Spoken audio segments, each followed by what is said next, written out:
So it's been a couple of days since Tottenham have announced Ange Postecoglou's replacement, Brentford manager Thomas Frank.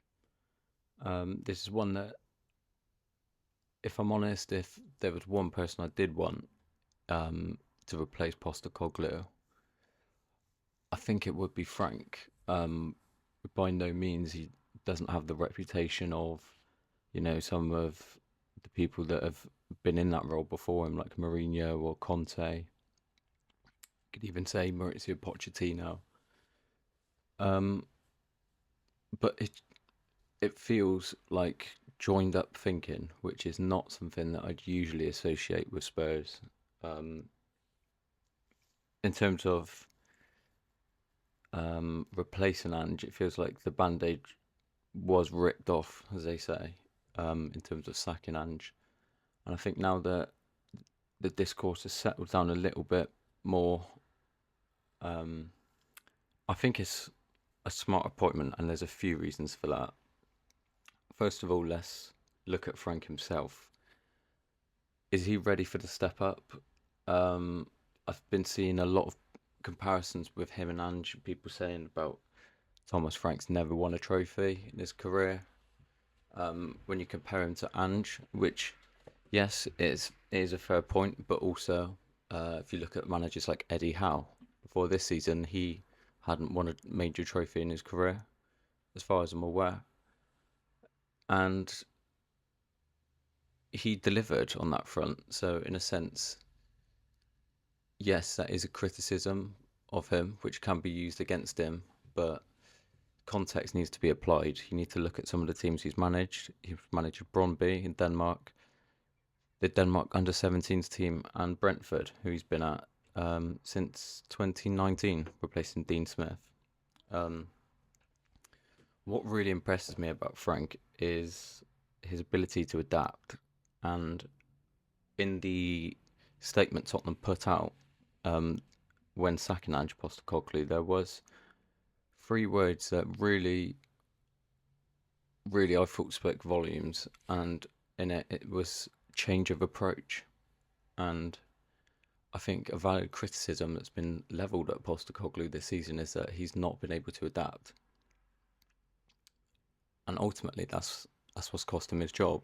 Whereas Frank, on the other hand, yes, like we said, he doesn't have the CV of Postecoglou in terms of accolades, but I think he's a really promising manager. I think he's going to need time in terms of him being ready for the step up at Brentford. There's obviously a lot of stability there, um, in spite of players going out the door and all that sort of thing, which happens with clubs the size of Brentford, especially with the model they have.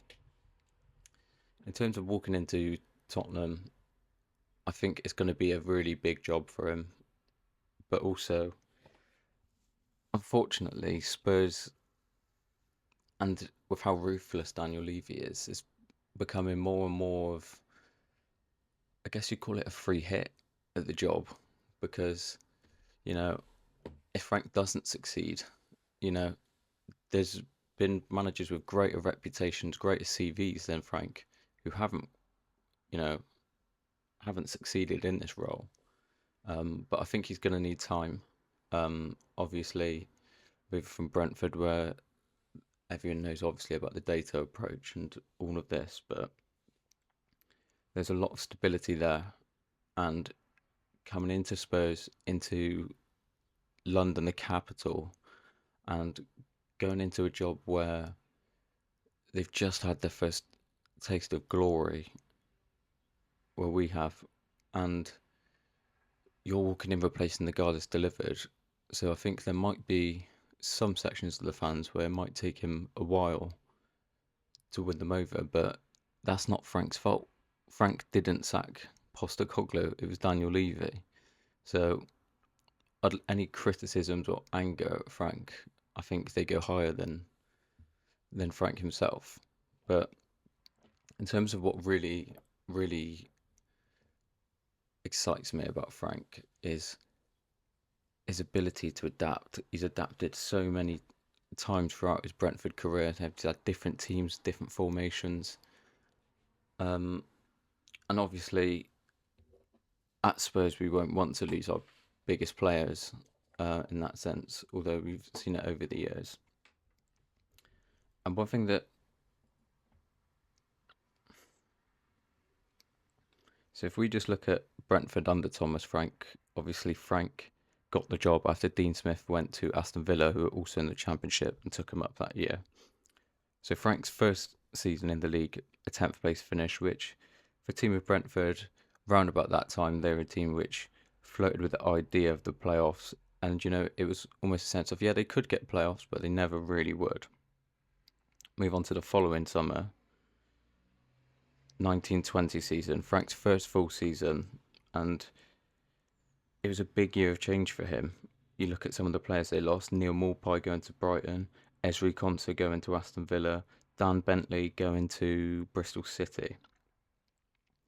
That is a centre back, a centre half, and a goalkeeper all gone in his first full season.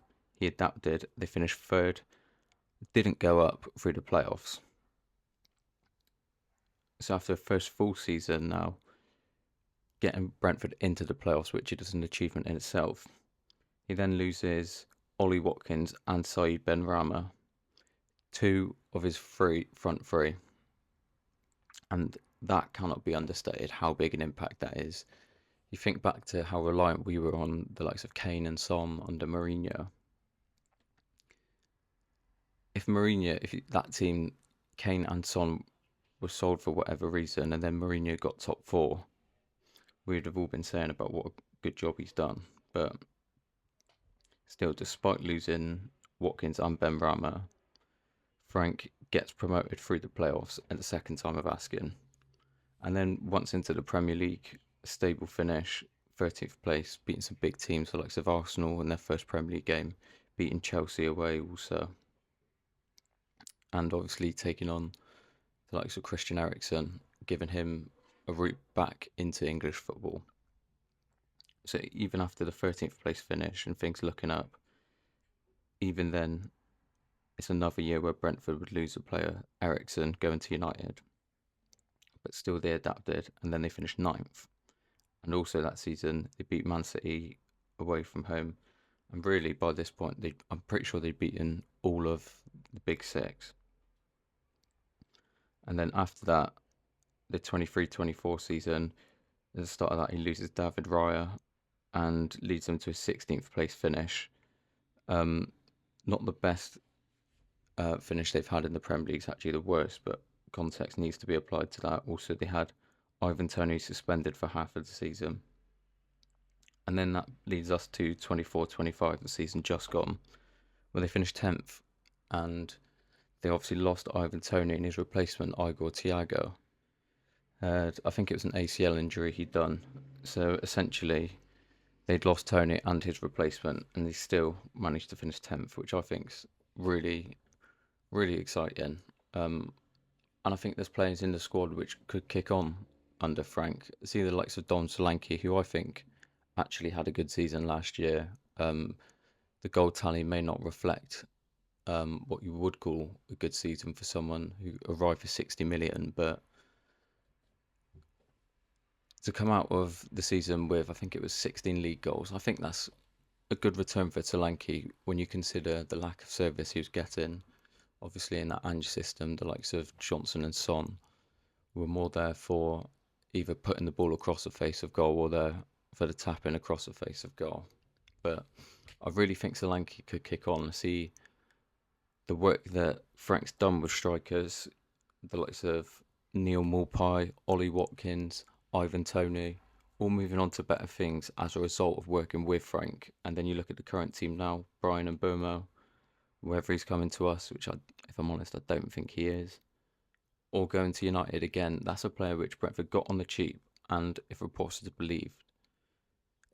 are to be believed, it looks like they're going to sell him for around 70 million. And I really think Solanke is going to get more chances next year, and I think he's going to score some goals. I really do. And whether Son stays or whether Tell stays, which it looks like he's going to, I think their goal tally will rise as well. Also, looking at the looking at the squad, the likes of Brennan Johnson, Archie Gray, two players that Frank wanted to sign previously at Brentford, but we seem to pip them to the deal. So he's clearly had some sort of plan for them at Brentford, and I'd imagine he'd probably have a similar sort of plan here at Spurs, whatever that may look like. So I think Johnson and Gray, I think they'll have better seasons, and I think one that a lot of people were sort of writing off, myself included. I think Radu Dragusin. If Frank is to operate in a back three, we've seen in the Euros last summer just how commanding a centre half he can be when he's not having to chase balls over his head 30 yards from his goal. That's not his game. And I think if Frank can just simplify that for Dragusin and just create a stable unit, I think we could uh, see the best out of him. Um, in terms of with Ange, I know they said in the statement that it was going to be a change of approach, but I think there is some similarities there. Um, both of them big on pressing, good at man management, can coach attacking football, which is something that's been levelled against Frank um, because of um, obviously Brentford, where they stand in terms of the Premier League pecking order the last few seasons. They've had to adapt their game, and we've seen teams like Southampton last year come up and think that they can play, and they don't, and then they just get relegated and they get picked apart, and then the squad goes, and then they're set back. Frank is sensible enough to know the limitations of his squad and also where his squad can thrive. So for me, I think if you look at his Brentford team in the Championship, they played some really good attacking football. I remember particularly the year where they had Watkins and Ben Rama in that front three. That was really, really fun to watch. They've obviously tightened up a bit since Brentford have come up, but I think Frank's got that in his locker. They're obviously different characters. I think Ange is a very strong personality, whereas I think Frank is, I wouldn't say on a similar level in terms of um, affability, at least from the get go.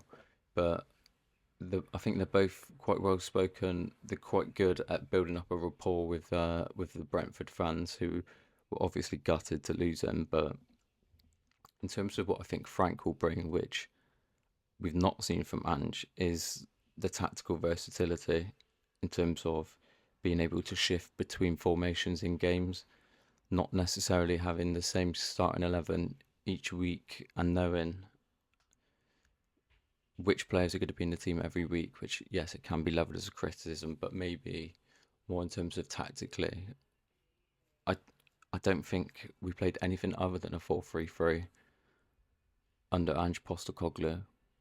He adapted it second season. We've seen less of the inverted wing backs, but that was really it. And even when you had Gary O'Neill and his Wolves manager going on Sky Sports saying, "This is how you beat Tottenham. We know how you beat them," and that was around November, December 2023, and he just didn't adapt. And yes, we did toss off the season by about February in terms of domestically, but I think he was probably found out a while ago, whereas I think Frank's got a bit more of a poker face tactically. But in terms of the expectations, who knows? Really, who knows? Um, I think the league is the real barometer of how well a team is doing. Um, and it was a bit of a false picture last year with us finishing 17th, but obviously context needs to be applied. But I think if we were to, I think anything less than a top six finish, I think, or top seven finish, anything less in Europe, I think then, depending on how we do in the cups, then you're maybe thinking, was it the right idea? But I think it's a really sensible appointment, and I'm looking forward to it.